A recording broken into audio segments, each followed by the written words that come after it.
Hello everyone, welcome to my channel. இன்னைக்கு நம்ம வீடியோல 9th ஸ்டாண்டர்ட் நியூ சிலபஸ்ல எக்ஸர்சைஸ் 1.2ல क्वेश्चन நம்பர் 6ல இருந்து 10 வரைக்கும் பார்க்க போறோம். இப்போ 6th சம் பார்த்தறலாம். If S equal to square, rectangle, circle, rhombus, triangle, list the elements of the following subset of S.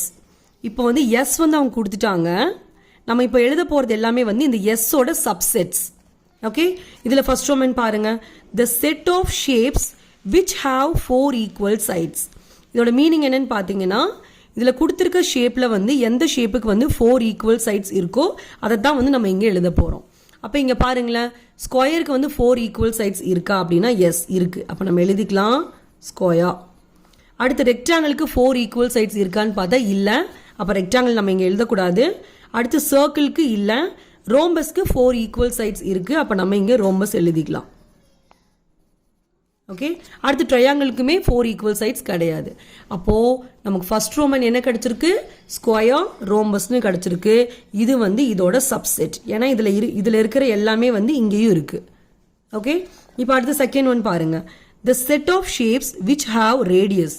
இங்கே கொடுத்துருக்கல வந்து எதுக்கு ரேடியஸ் இருக்குன்னு பார்த்தீங்கன்னா சர்க்கிளுக்கு மட்டும்தான் இருக்குது. அப்போ இங்கே நமக்கு வந்து சர்க்கிள் வரும். ஓகே, அடுத்து தேர்ட் ஒன் பாருங்க. The set of shapes in which the sum of all interior angles is 180 degree. இப்போ இங்கே கொடுத்துருக்க ஷேப்பில் வந்து இன்டீரியர் ஆங்கிள்ஸ் ஆட் பண்ணால் 180 டிகிரி வர ஷேப் எதுன்னு பார்த்தீங்கன்னா ட்ரையாங்கிள் மட்டும்தான். ட்ரையாங்கிளோட 3 இன்டீரியர் ஆங்கிள்ஸை நீங்கள் ஆட் பண்ணுறப்ப தான் உங்களுக்கு 180 டிகிரி வரும். அப்போ இதோட ஆன்சர் வந்து ட்ரையாங்கிள். கண்டிப்பாக நீங்கள் கேர்லி ப்ராக்கெட்குள்ளே தான் எழுதணும். அப்போ தான் அது வந்து சப்செட் ஆகும். வெறும் ட்ரையாங்கிள் எழுதக்கூடாது. கண்டிப்பாக நீங்கள் இந்த கேர்லி ப்ராக்கெட் போட்டு எழுதணும்.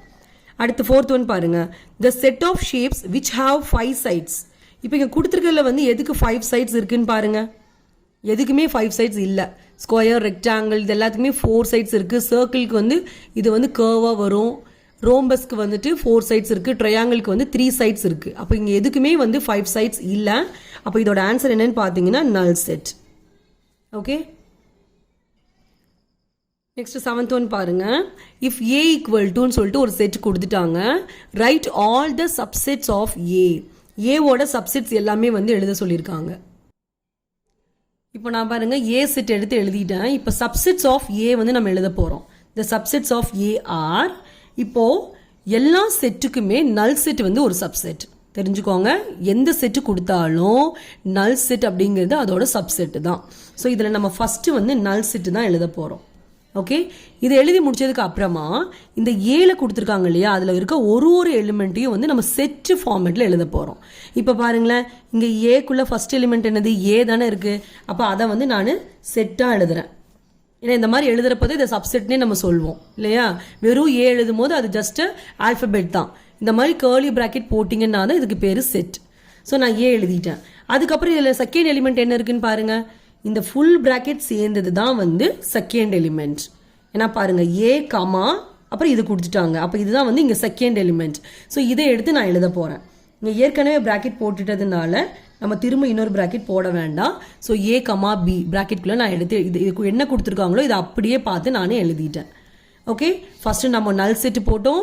அதுக்கப்புறம் இதுக்குள்ளே இருக்க ஒரு செட்ஸாக வந்து எடுத்து எழுதணும். அப்போ பாருங்கள், ஃபஸ்ட்டு ஏ எடுத்து எழுதிட்டோம் செட்டு ஃபார்மேட்டில். அடுத்த எலிமெண்ட் வந்துட்டு ஆல்ரெடி செட் ஃபார்மேட்டில் தான் இருக்குது. அதை நம்ம எடுத்து எழுதிட்டோம். இதுக்கப்புறம் என்ன பண்ணுறீங்கன்னா இங்கே என்ன கொடுத்துருக்காங்களோ அதை அப்படியே நம்ம எடுத்துக்கிறோம். அப்போ பாருங்களேன், ஃபஸ்ட்டு ஏ கமா பி, அவ்வளோதான். புரிஞ்சுதா? நல் செட், ஏ தனியாக, செகண்ட் எலிமெண்ட் தனியாக, அப்புறம் இந்த ஏ என்ன கொடுத்துருக்காங்களோ அதை அப்படியே எடுத்து எழுதியிருக்கோம். இதுதான் வந்து சப்செட்ஸ் ஆஃப் ஏ. இப்போ சப்செட்ஸ் ஆஃப் ஏ நமக்கு எவ்வளோ கிடச்சிருக்கு பாருங்க. 1 2 3 4, மொத்தம் 4 சப்செட் கிடச்சிருக்கு. இது கரெக்டாக இல்லையான்னு கூட நம்ம செக் பண்ணலாம். அது எப்படின்னா 2 பவர் இங்கே எவ்வளோ எலிமெண்ட் இருக்குன்னு பாருங்க. 1 2 எலிமெண்ட்ஸ் இருக்கா ஏல. அப்போ 2 பவர் 2 என்ன வரும்னு பாருங்க. 2 பவர் 2னா என்ன அர்த்தம்? 2 × 2ன்னு அர்த்தம். 2 மல்டிப்ளை பண்ணும்போது நமக்கு 4 வரும். அப்போது சப்செட் ஆஃப் ஏ வந்து உங்களுக்கு 4 எலிமெண்ட்ஸ் வந்திருக்கணும். அப்போ நீங்கள் செக் பண்ணி பார்க்கும்போது நமக்கு இங்கே 4 எலிமெண்ட்ஸ் தான் வந்திருக்கு. அப்போ நம்மளோட ஆன்சர் வந்து கரெக்டுன்னு அர்த்தம். ஓகே, ஸோ இது மாதிரி நீங்கள் செக் பண்ணிக்கலாம். நெக்ஸ்ட் 8th சம் பாருங்க. Write down the power set of the following sets. கீழே கொடுத்துருக்க செட்டோட பவர் செட் வந்து கேட்குறாங்க. பவர் செட் அப்படின்னா என்னன்னா set of all the subset of the செட்டை தான் நம்ம பவர் செட் அப்படின்னு சொல்லுவோம். அது என்ன set of all the subset அப்படின்னா இதில் இருக்க சப்செட் எல்லாமே நீங்கள் கண்டுபிடிச்சிக்கோங்க. அதுக்கு மொத்தமாக ஒரு கேர்லி பிராக்கெட் போட்டு அந்த சப்செட்ஸ் எல்லாத்தையுமே நீங்கள் கம்மா போட்டு எழுதுனீங்கன்னா அதுதான் வந்து பவர் செட். இப்போ நான் சொல்யூஷன் போயிடலாம். இப்போ பாருங்களேன், இதில் ஃபர்ஸ்ட் ரோமன் வந்து A = A, Bன்னு சொல்லிட்டாங்க. இப்போ நம்ம என்ன கண்டுபிடிக்க போறோம்னா பவர் செட். இதை வந்து P of Aன்னு சொல்லி டினோட் பண்ணணும். ஸோ P of A = ஒரு கேர்லி பிராக்கெட் போட்டுக்கோங்க. ஏன்னா செட் ஆஃப் ஆல் த சப்செட்னு அர்த்தம். அப்போ நீங்கள் சப்செட் இங்கே எழுத போறீங்க, அதை வந்து செட்டு ஃபார்மெட்டில் எழுதணும். அதாவது கேர்லி பிராக்கெட்டுக்கு உள்ளே தான் எழுதணும். ஸோ அதனால தான் நம்ம மறக்காமல் இந்த கேர்லி பிராக்கெட் போட்டுக்கணும். போட்டுட்டு இப்போ இதோட சப்செட் நம்ம ஒன்றொன்னா எழுதிக்கலாம். இப்போ நான் ஏற்கனவே உங்களுக்கு சொல்லியிருக்கேன், நல் செட்டுங்கிறது வந்து எல்லா செட்டோட சப்செட் அப்படின்னு நான் சொன்னேன். ஸோ ஃபஸ்ட்டு வந்து நம்ம நல் செட்டு எழுதிக்கலாம். இந்த நல் செட் முடிச்சதுக்கப்புறம் இதுக்குள்ளே இருக்க ஒரு எலிமெண்ட்டாக நம்ம எடுத்து எழுதணும். அப்போ பாருங்கள், ஃபஸ்ட்டு நான் ஏ மட்டும் எடுத்து எழுதிக்கிறேன், கமா போட்டு. அடுத்து பாருங்கள், ஏக்கு அப்புறம் என்ன இருக்குது, பி இருக்கா, அந்த பியையும் நான் எடுத்து எழுதிட்டேன். ஓகே, எப்பயுமே நீங்கள் சப்செட் எழுதும் போது கேர்லி பிராக்கெட்குள்ளே தான் எழுதணும். இப்போ நான் இது எழுதி முடிச்சதுக்கு அப்புறமா இங்கே மொத்தமாக 2 எலிமெண்ட்ஸ் தானே இருக்குது. அப்போது நம்ம தனித்தனியாக எடுத்து எழுதிட்டோம். இப்போ இதை அப்படியே பார்த்து எழுதிக்க வேண்டியதுதான், A, B. புரிஞ்சுதா? ஃபஸ்ட்டு நல் செட், அப்புறம் ஒரு எலிமெண்ட்டாக எழுதணும். அதுக்கப்புறம் இதை அப்படியே பார்த்து நம்ம எழுதிக்கிறோம். புரிஞ்சுதா? இப்போ செக் பண்ணிடலாம். நமக்கு உள்ளே வந்து 4 எலிமெண்ட்ஸ் கிடச்சிருக்கு. நம்ம இங்கே செக் பண்ணலாம் பாருங்களேன். 2 பவர், இங்கே மொத்தம் எவ்வளோ எலிமெண்ட் இருக்குது, 2 எலிமெண்ட்ஸ் இருக்கா. அப்போ 2 பவர் 2 என்ன வரும், 4 தானே வரும். அப்போ பாருங்கள், நமக்கு இங்கே 4 வந்துருச்சா. அப்போ இதுதான் நம்மளோட ஆன்சர்.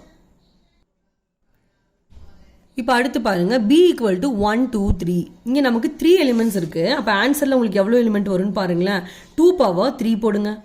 2 பவர் 3 என்ன வரும், 8 வரும். அதாவது 2 × 2 × 2. 2 வந்து 3 டைம்ஸ் எழுதி மல்டிப்ளை பண்ணணும். அப்போ உங்களுக்கு இங்கே 8 எலிமெண்ட்ஸ் வரும்னு அர்த்தம். இப்போ பாருங்களேன், நம்ம பவர் செட் கண்டுபிடிக்க போகிறோம். ஸோ இதை வந்து P of Bன்னு சொல்லி டினோட் பண்ணணும். ஏன்னா இங்கே செட்டுக்கு நேம் வந்து அவங்க Bன்னு கொடுத்துருக்காங்க. இப்போ பாருங்கள், ஃபஸ்ட்டு நம்ம நல் செட்டு எழுதிக்கிறோம். அதுக்கப்புறம் இதில் இருக்க ஒரு எலிமெண்ட்டாக எழுதணும்னு சொன்னேன்னா, அப்போ பாருங்கள், 1 தனியாக எழுதுகிறோம், கமா போட்டுட்டு 2 தனியாக எழுதுகிறோம், அப்புறம் கமா போட்டு 3 தனியாக எழுதிக்கிறோம். அப்போது ஒரு எலிமெண்ட்டாக எழுதி முடிச்சிட்டோம். இப்போ இங்கே நமக்கு 3 எலிமெண்ட்ஸ் வரதுனால அடுத்து நம்ம 2 எழுத போகிறோம். புரியுதா? நல் செட் போடுறோம், அப்புறம் சிங்கிளாக அந்த நம்பர்ஸ் மட்டும் எடுத்து எழுதிக்கிறோம். அதுக்கப்புறம் இது 2 நம்ம எடுத்து எழுத போகிறோம். அப்போ 2 அப்படின்னா 1, 2 கிடைக்கும். அதுக்கப்புறம் 1, 3 கிடைக்கும். ஓகே, இப்போ அடுத்து பாருங்க, நம்ம 1 வச்சு ஸ்டார்ட் பண்ணோம், 1, 2 எழுதணும், 1, 3 எழுதணும். இப்போ நம்ம 2 வச்சு ஸ்டார்ட் பண்ண போகிறோம். அப்போ என்ன வரும், 2, 3 வரும். ஓகே, ஃபஸ்ட்டு நல் செட், அப்புறம் ஒன்றா எழுதணும், அப்புறம் 2 எழுதணும், எழுதி முடிச்சிட்டோம். இப்போ அடுத்து என்ன பண்ண போகிறோம், இதை அப்படியே பார்த்து எழுத போகிறோம், 3 எழுத போகிறோம். அதாவது 1, 2, 3. இப்போ ப்ராக்கெட்டை க்ளோஸ் பண்ணிவிட்டு கவுண்ட் பண்ணி பாருங்கள், 8 இருக்கான்னு. 1, 2, 3, 4, 5, 6, 7, 8. ஓகே, அப்போ நம்மளோட ஆன்சர் கரெக்டுன்னு அர்த்தம். இதில் தேர்ட் ரோமன் பார்த்துடலாம். D = PQRS. இதில் எவ்வளோ எலிமெண்ட்ஸ் வருதுங்கிறது நம்ம செக் பண்ணிடலாம். 2 பவர் 1, 2, 3, 4 இருக்கா. அப்போ 2 பவர் 4 போடுங்களேன். 2 பவர் 4 என்ன வரும், 2 வந்து 4 டைம்ஸ் எழுதி மல்டிப்ளை பண்ணணும். அப்போ உங்களுக்கு 16 வரும். ஸோ இங்கே நமக்கு 16 எலிமெண்ட்ஸ் வரப்போகுதுன்னு அர்த்தம். பாருங்கள், P of D, அதாவது பவர் செட் ஆஃப் D கண்டுபிடிக்கிறோம். ப்ராக்கெட் ஓப்பன் பண்ணிக்கலாம். மொதல் நல் செட்டை எழுதிக்கிறோம். அதுக்கப்புறம் தனித்தனியாக எழுதணுமா, சிங்கிளாக எழுதணுமா. இப்போ பாருங்கள், P தனியாக எழுதிக்கிறோம், அடுத்து Q தனியாக எழுதிக்கிறோம், அடுத்து R தனியாக எழுதிக்கிறோம், அடுத்து S தனியாக எழுதிக்கிறோம். ஸோ எல்லாத்தையுமே தனித்தனியாக நம்ம எழுதிட்டோம். அடுத்து 2 எழுதணும் இல்லையா. அப்போது P வச்சு நான் ஸ்டார்ட் பண்ணுறேன். ஃபஸ்ட்டு தனியாக எழுதுகிறோம், அப்புறம் 2 எழுதுகிறோம், அப்புறம் 3 எழுதுகிறோம், அப்புறம் 4 எழுதுகிறோம். ஓகே, இப்போ நம்ம தனித்தனியாக எழுதிட்டோம். அடுத்து 2 எழுத போகிறேன். அதுக்கு நான் Pலேருந்து ஸ்டார்ட் பண்ணுறேன். அப்போ Pலேருந்து ஸ்டார்ட் பண்ணால் ஃபஸ்ட்டு நமக்கு P, Qன்னு வரும். அப்போ P, Q. அடுத்து P, R வரும். அடுத்து P, S வரும். ஸோ P வச்சு ஸ்டார்ட் பண்ண நான் எல்லாமே எழுதி முடிச்சிட்டேன். இப்போ நான் Q வச்சு ஸ்டார்ட் பண்ண போகிறேன். அப்போ Q, R வரும். அதுக்கப்புறம் Q, S வரும்.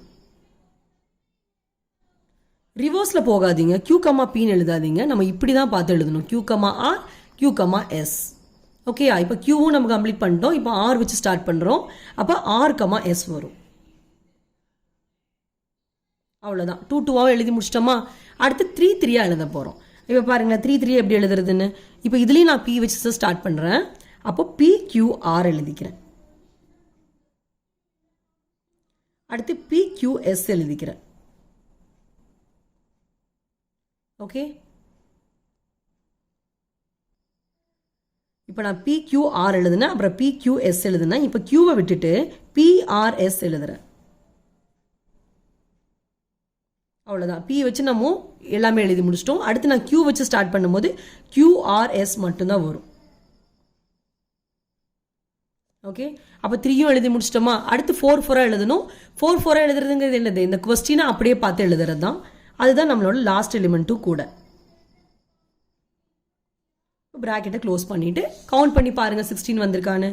1 2 3 4 5 6 7 8 9 10 11 12 13 14 15 16. அப்போ 16 எலிமெண்ட்ஸ் வந்துருச்சு. இதுதான் நம்மளோட ஆன்சர்.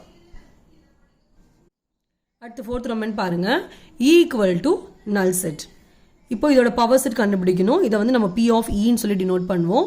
ஸோ பவர் செட் வேணும்னா ஃபஸ்ட்டு நீங்கள் கர்லி ப்ராக்கெட் ஓப்பன் பண்ணிவிட்டு இதோட சப்செட்ஸ் எல்லாம் நம்ம 1 by 1 எடுத்து எழுதணும். இப்போ இங்கே கொடுத்துருக்கிறதே நல் செட்டு தான். அதோட சப்செட் என்னன்னு பார்த்தீங்கன்னா வெறும் நல் செட் மட்டும்தான் வரும். ஏன்னா நமக்கு தெரியும் நல் செட் வந்து subset of all the sets இல்லையா? அப்போ இந்த நல் செட்டுக்கும் நல் செட்டுங்கிறது ஒரு சப்செட்டு தான். ஸோ அதனால் இங்கே நான் நல் செட் போட்டுட்டேன். இதுக்கு மேலே ஃபர்தராக நமக்கு சப்செட் வராது. ஸோ நம்ம இந்த ப்ராக்கெட் வந்து க்ளோஸ் பண்ணிடலாம். ஸோ இதுதான் நம்மளோட ஆன்சர். ஓகே, நெக்ஸ்ட் ஆன்சர் பாருங்க. Find the number of subsets and the number of proper subsets of the following sets. இப்போ இந்த கொஸ்டினில் வந்து number of subsets and number of proper subsets வந்து கண்டுபிடிக்க சொல்லியிருக்காங்க. அதுக்கு நமக்கு ஃபார்முலா இருக்குது. இது வந்து நம்பர் ஆஃப் சப்செட்ஸோட ஃபார்முலா. இது எப்படி டினோட் பண்ணுவோம் அப்படின்னா n of P of A equal to அப்படின்னா நம்பர் ஆஃப் சப்செட்ஸ்னு அர்த்தம். இதோட ஃபார்முலா என்னன்னு பார்த்தீங்கன்னா 2 பவர் m. இதில் mங்கிறது என்னென்னா n of A தான் வந்து m. அடுத்த ஃபார்முலா வந்து நம்பர் ஆஃப் ப்ராப்பர் சப்செட்ஸ். இதை எப்படி டினோட் பண்ணுவோம்னா n of P of A minus 1 denote பண்ணுவோம். அதாவது நமக்கு 2 பவர் m minus 1ன்னு வரும். இதில் பாருங்கள் 9th ஃபர்ஸ்ட் ரோமன் வந்து W வந்து ரெட் ப்ளூ எல்லோன்னு கொடுத்துட்டாங்க. இதில் வந்து ஃபஸ்ட்டு நாம எம்மோட வேல்யூ கண்டுபிடிக்க போகிறோம். m அப்படிங்கிறது என்னன்னா நம்பர் ஆஃப் எலிமெண்ட்ஸ் இந்த செட்டுன்னு அர்த்தம். அதாவது n of W. இங்கே W நேம் கொடுத்ததுனால இங்கே நான் Wன்னு எழுதிட்டேன். இப்போ n of W பாருங்களேன் 1 2 3 வந்திருக்கு. ஸோ எம்மோட வேல்யூ வந்து 3. இப்போ நான் வந்து நம்பர் ஆஃப் சப்செட் வந்து கண்டுபிடிக்கிறேன். அப்போ நம்பர் ஆஃப் சப்செட்டோட ஃபார்முலா என்னென்னா 2 பவர் m. அப்போ 2 பவர் இங்கே எம்மோட வேல்யூ பாருங்கள் 3 இருக்கா? அப்போ 2 பவர் 3 என்னன்னு பார்த்தீங்கன்னா 2 × 2 × 2 8 தான் வரும். அடுத்து நம்ம கண்டுபிடிக்க போகிறது நம்பர் ஆஃப் ப்ராப்பர் சப்செட்ஸ். இதோட ஃபார்முலா என்னன்னு பார்த்தீங்கன்னா 2 பவர் m minus 1. இப்போ 2 பவர் mோட வேல்யூ 3 minus 1. 2 பவர் 3 வந்து இப்போ தான் கண்டுபிடிச்சிருக்கோம் 8ன்னு சொல்லிட்டு. அப்போ 8 minus 1 பண்ணும்போது உங்களுக்கு 7 கிடைக்கும். ஓகே, அடுத்து செகண்ட் ரோமன் பாருங்க. x equal to x square such that x belongs to natural number x square less than or equal to 100. இப்போ இதில் என்ன சொல்லியிருக்காங்கன்னா xங்கிறது என்னன்னா set of all x square அப்படின்னு சொல்லிட்டாங்க. இதில் xங்கிறது நேச்சுரல் நம்பருங்கிறாங்க. அப்போ நேச்சுரல் நம்பர்னா நமக்கு 1லேருந்து ஸ்டார்ட் ஆகும். ஓகே, அப்போ பாருங்களேன் நான் x ஸ்கொயர் கண்டுபிடிக்கிறேன் பாருங்கள். நேச்சுரல் நம்பரில் ஃபர்ஸ்ட் நம்பர் வந்து 1. அப்போ 1 ஸ்கொயர் பண்ணும்போது உங்களுக்கு 1 தான் வரும். அடுத்த நேச்சுரல் நம்பர் வந்து 2 வரும். 2 ஸ்கொயர் பண்ணிங்கன்னா உங்களுக்கு 4 வரும். அதுக்கப்புறம் 3 வரும்.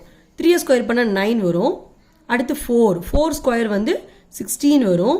அடுத்து 5 ஸ்கொயர் வந்து 25 வரும். அடுத்து 6 ஸ்கொயர் பண்ணும்போது உங்களுக்கு 36 வரும். அடுத்து 7 ஸ்கொயர் பண்ணும்போது 49 வரும்.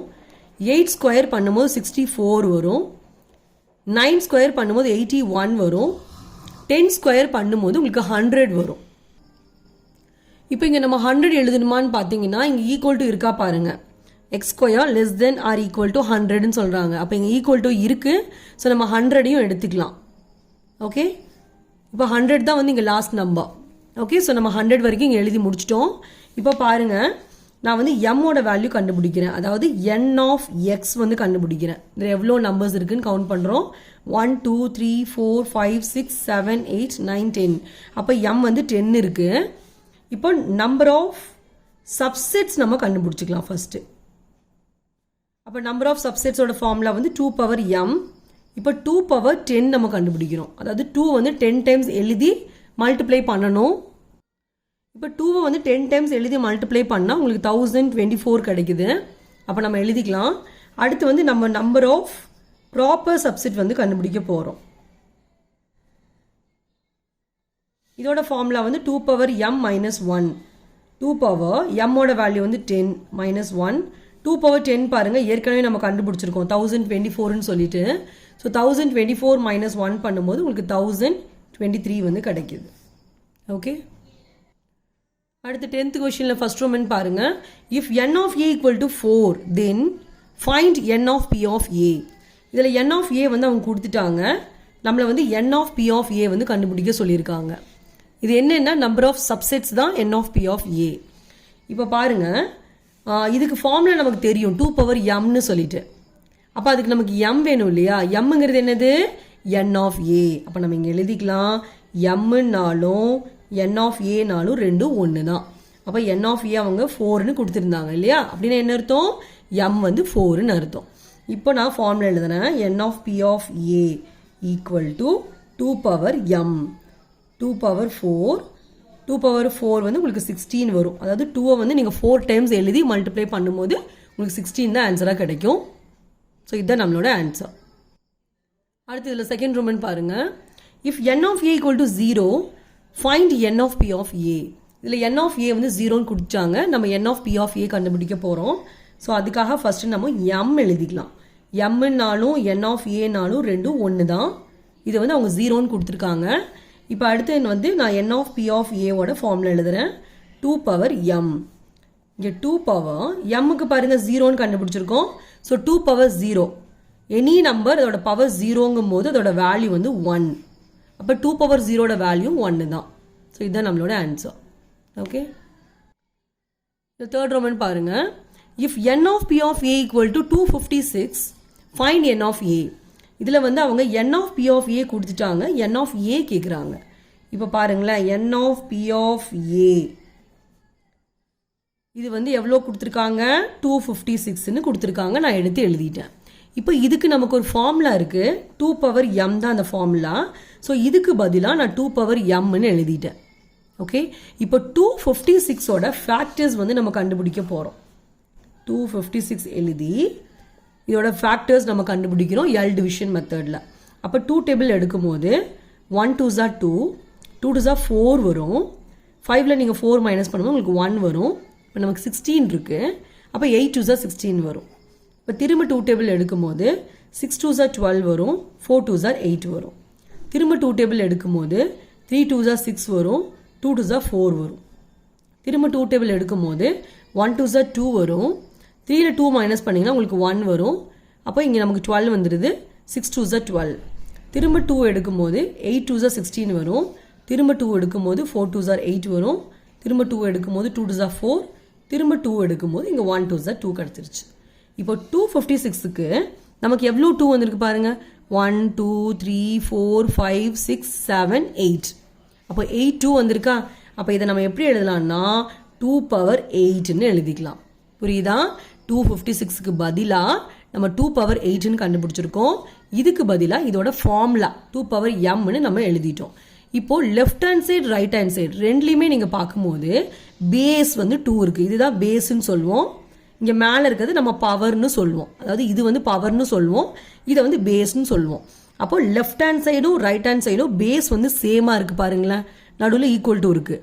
ஸோ இங்கே பேஸ் சேமாக இருந்ததுன்னா இதோட பவரும் சேம்னு அர்த்தம். அப்போ நமக்கு என்ன கிடச்சிருக்கு பாருங்க, m ஈக்குவல் டு 8ன்னு கிடச்சிருக்கு. ஆனால் கொஸ்டின் என்ன கேட்டாங்க? ஃபைண்ட் n ஆஃப் a அப்படின்னு சொன்னாங்க. அப்போ நமக்கு தெரியும் mனாலும் n ஆஃப் ஏனாலும் ரெண்டும் ஒன்று தான் இல்லையா? ஸோ நம்ம mக்கு பதிலாக n of a equal to 8ன்னு எடுத்து எழுதிக்கலாம். Okay, that's all. தேங்க்யூ.